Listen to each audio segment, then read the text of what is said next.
Hello नमस्कार। आप सभी का स्वागत है डीएस क्लासेस पर। कुछ महत्वपूर्ण प्रश्नों का संग्रह।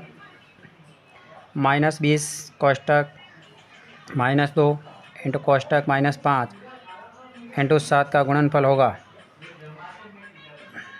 -20 इंटू -2 इंटू -5 इंटू 7। -20 को माइनस के 2 से गुणा किया तो यहाँ हो जाएगा प्लस का 40, माइनस माइनस प्लस हो गया, 20 दूना 40 इंटू -5 इंटू 7। 40 को माइनस के 5 से गुणा किया, 4 पंजा 20, माइनस का 200 इंटू 7। अब 7 को माइनस के 200 से गुणा करना है, 7 दूनी 14, तो माइनस के 7 दूनी 1400 आंसर आएगा।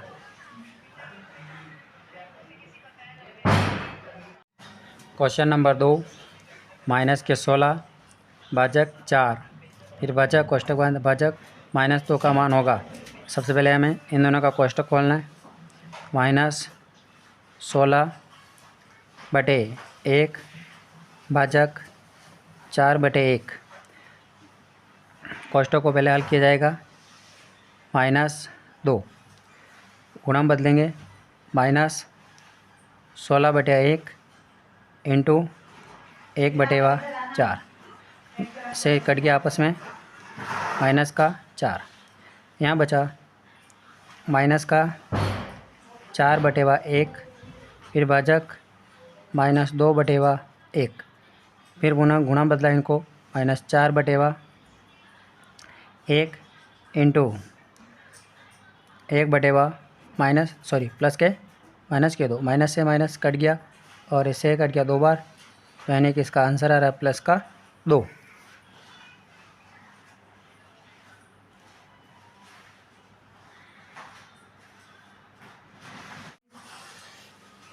क्वेश्चन नंबर 3 कोष्टक x + 2 = 5 में x का मान होगा। तो 3x + 2 = 5।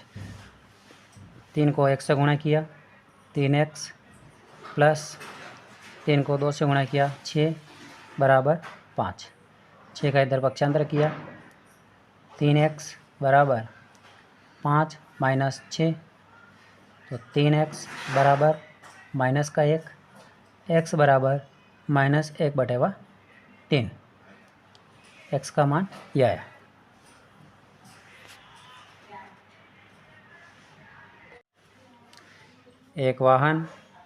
एक दोपहिया वाहन 1 लीटर पेट्रोल में 55.3 किलोमीटर की दूरी तय करता है। 10 लीटर पेट्रोल में वह कितनी दूरी तय करेगा? यह हमें गुणा करना पड़ेगा। 1 लीटर पेट्रोल में तय दूरी 55.3 किलोमीटर। 10 लीटर पेट्रोल में तय दूरी होगी 55.3 इंटू 10।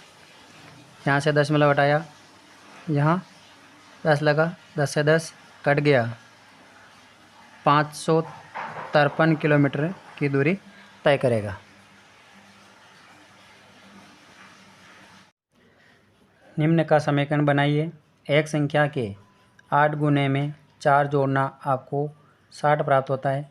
माना कि वह संख्या x 8 गुने, तो x इंटू 8 में 4 जोड़ना है तो +4 = 60। 8 को 1 से गुणा किया, 8x + 4 = 60। इस प्रकार का ये इसका समीकरण बना। अब हम इसका मान ज्ञात कर सकते हैं। तो 8x 4 का पक्षांतर किया, 60 - 4, 8x = 56, तो x = 56/8, 7 8 56, 7x का मान आएगा।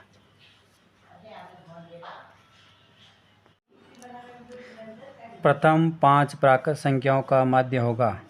प्राकृत संख्या पहली 0 + 1 + 2 प्लस 3 प्लस 4, 1 2 3 4 5 बटेवा कुल संख्या होगी 5, तो ये 5। अब 0 और 1 जुड़ा 1, 1 और 2 3, 3 और 3 6, 6 और 4 10, 10 बटेवा 5 भाग दिया 2, तो इसका आंसर आएगा। एक और नेक्स्ट प्रश्न है 7वां। किसी वृत्त का परिमाप उसकी परिधि कहलाती है।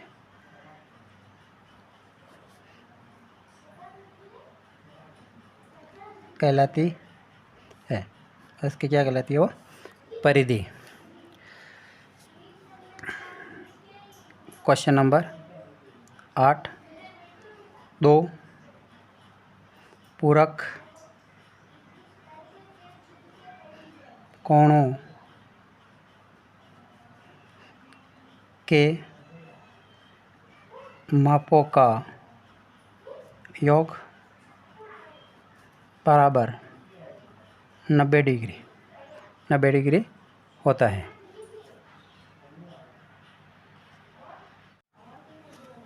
क्वेश्चन नंबर 9, एक संख्या के 1/5 भाग में से 4 घटाना संख्या 3 देता है। माना कि वह संख्या x, माना कि वह संख्या बराबर x, x का 1/5 भाग यह हो जाएगा x बटेवा 5, ऐसे -4 बराबर 3। इस प्रकार का ये समीकरण बना। अब हमें क्या करना है, x का मान निकालते हैं, तो ये हो जाएगा 4 का इधर पक्षांतर करेंगे तो x बटेवा 5 बराबर 3 प्लस 4, तो x बटेवा 5 बराबर 4 और 3 7, ये संख्या ऐसा गुणा होती है। ये इसका जो है सामने वाली संख्या से गुणा होगा, तो x बराबर 7 × 5, x बराबर 7 × 5 35।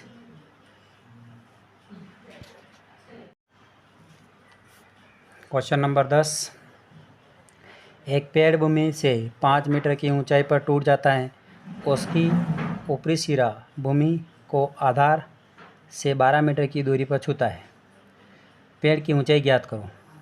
माना कि ये पेड़ है, अब ये यहाँ से 5 मीटर की ऊंचाई से टूटकर इस प्रकार से इधर गिरा, यानी कि 5 मीटर यहाँ से यहाँ तक की जो दूरी है वो 5 मीटर हो गई।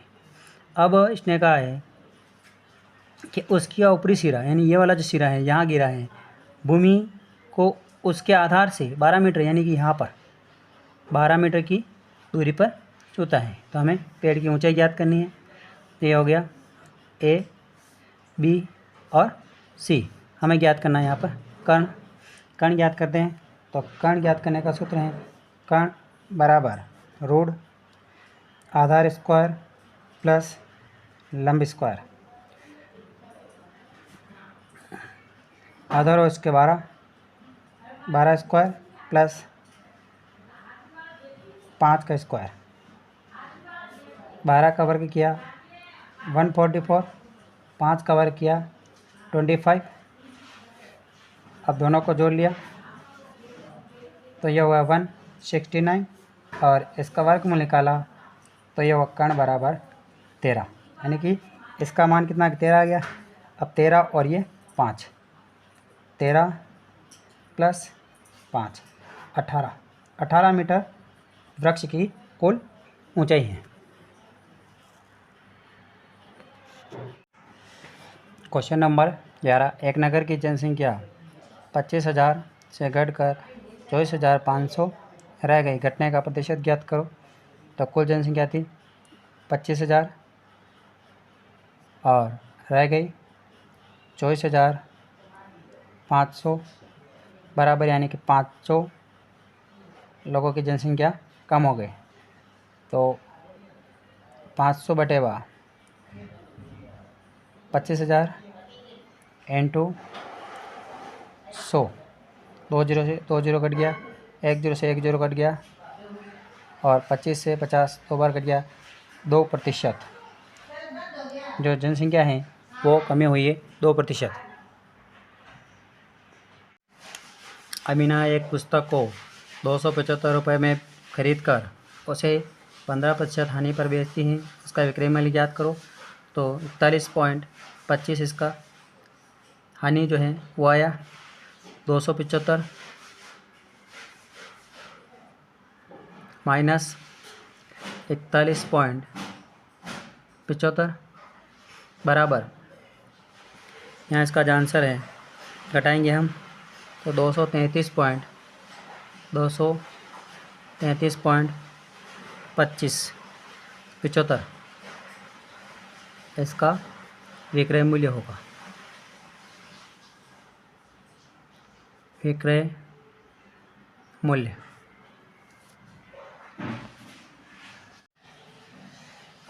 निम्न का योगफल ज्ञात करो। पहला है 5/4 प्लस कोष्टक माइनस 11/4। सर्वप्रथम कोष्टक को लेंगे। 5/4 प्लस माइनस माइनस हो जाएगा यहाँ पे 11/4। लघुत्तम लिया, 4 आया। 4 का भाग 4 में एक बार गया, 1 को 5 से गुणा किया, 5 माइनस यहाँ पर भी 11 प्लस माइनस माइनस होगा तो यहाँ पे आएगा माइनस का 6/4 बराबर 2 से काट दिया 3/2। इसी प्रकार से एक और सेकंड क्वेश्चन है इसका 5/3 प्लस 3/5।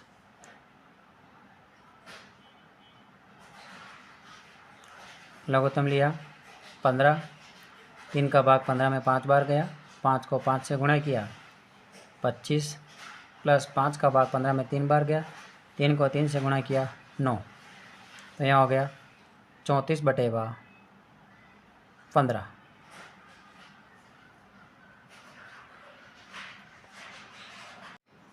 यदि एक वृत्ताकार शीट की परिधि 154 मीटर है तो उसकी त्रिज्या ज्ञात करो। शीट का क्षेत्रफल ज्ञात करो। वृत्त की परिधि का ज्ञात करने का सूत्र, वृत्त की परिधि बराबर 2πr। 2πr बराबर 154। 2π का मान 22/7 इंटू r बराबर 154। 2 को 22 से गुणा किया 44/7 इंटू r बराबर 154। r बराबर 154 इंटू 7/44। 11 से कट गया 4 बार, ये कटा 11 कम 11, 11 तक 44, फिर ऐसे कट गया 7 बार और ये 2, तो उसे दोनों काट दिया 7 7 49/2।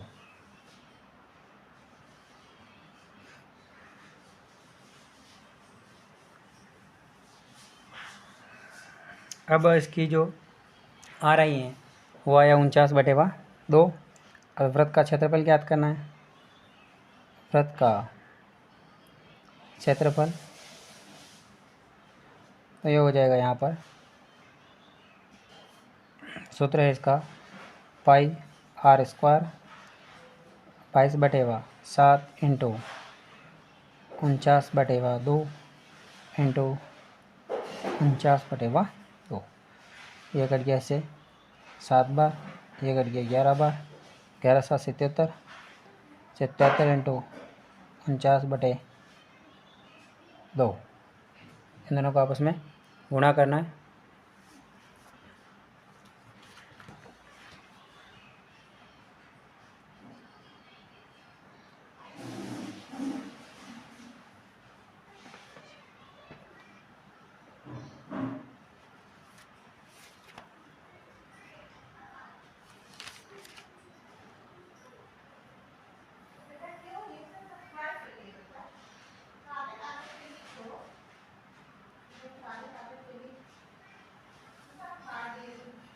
अब इनको गुणा करते हैं तो ये आएगा 3773 बटेवा 2 मीटर स्क्वायर इसका क्षेत्रफल है।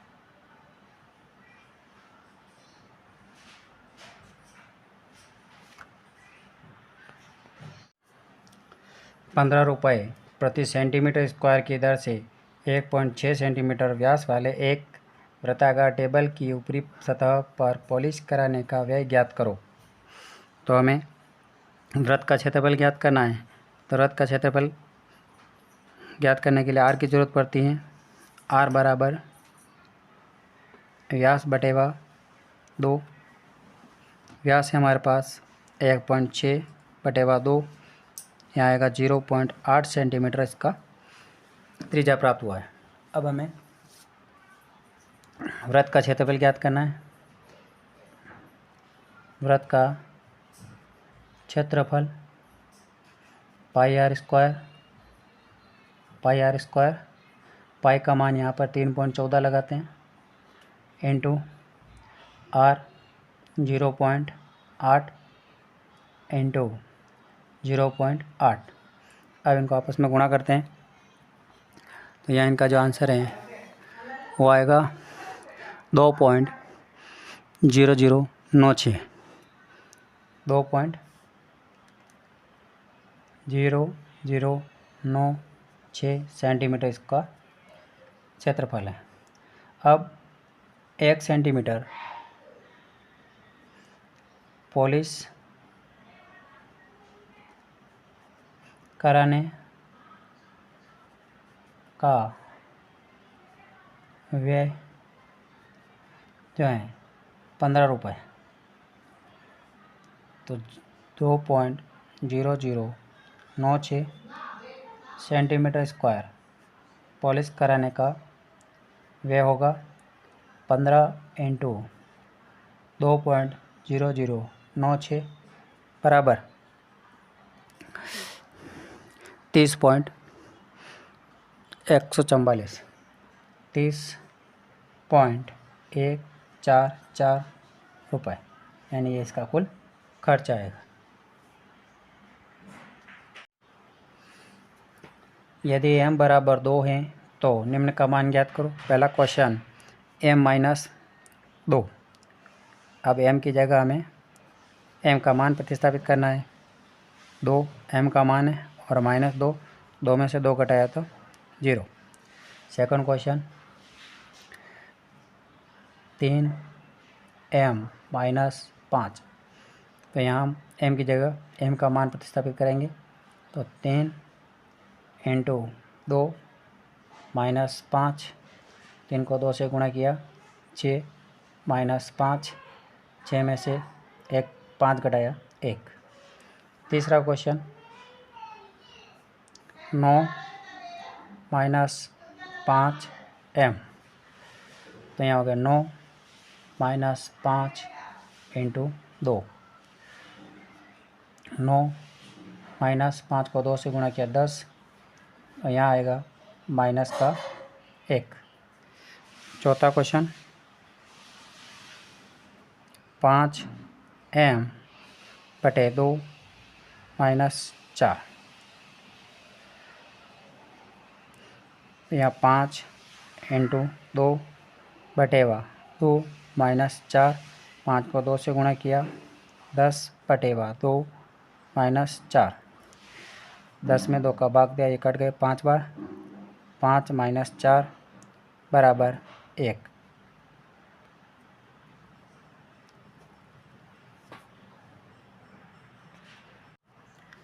निम्न को हल करो। 2 की घात 3 इंटू 4, 3 की घात 4 इंटू 4 बटेवा 3 इंटू 32।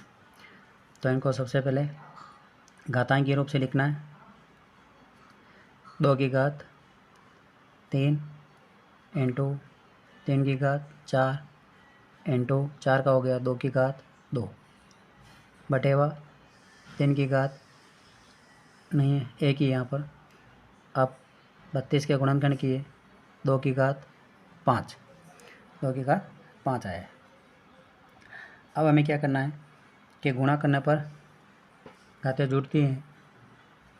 तो यहाँ हो गया 2 की घात 3 प्लस 2 इंटू 3 की घात 4 बटेवा 3 की घात 1 और इंटू 2 की घात 5।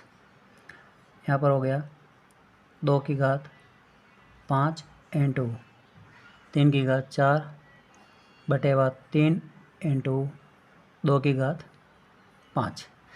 अब भाग करने पर घातें घटती हैं। तो यहाँ हो जाएगा 2 की घात 5 माइनस 5 इंटू 3 की घात 4 माइनस 1। तो 2 की घात 5 में से 5 गया तो 0, 2 की घात 0 इंटू 3 की घात 3। अगर किसी संख्या की घात 0 होती है तो उसका मान 1 होता है। तो यहाँ हो जाएगा 1 इंटू 3 की घात 3, ये इसका। अब 1 को इसे गुणा करेंगे तो 3 की घात 3 ये आंसर आएगा, या फिर हम इसको आगे बढ़ाना चाहें तो 3 इंटू 3 इंटू इसका आंसर 27 भी हो सकता है। अब सेकंड क्वेश्चन, 2 की घात 0 प्लस 3 की घात 0 प्लस 4 की घात 0। अगर किसी संख्या की घात 0 होती है तो उसका मान 1 होता है। 2 की घात 0 का मान 1, 3 की घात 0 का मान भी 1 प्लस 4 की घात 0 का मान भी 1। तीनों को जोड़ा तो ये हो गया 3। इस प्रकार से इसका 3 आंसर प्राप्त हुआ।